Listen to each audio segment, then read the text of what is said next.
ragazzi, sono Mattia e questo è il mio primo video in cui vi mostrerò 5 trucchi da fare con lo spinner. Primo, prendete lo spinner, togliete i tappetti,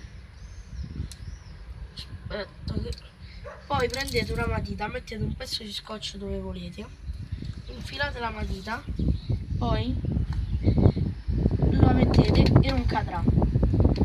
Adesso ovviamente perché è caduto non cade. Vedete? Nel secondo trucco vi farò vedere come far correre il vostro cuscinetto. Lo fate girare, poi lo mettete su una superficie piatta e si corre.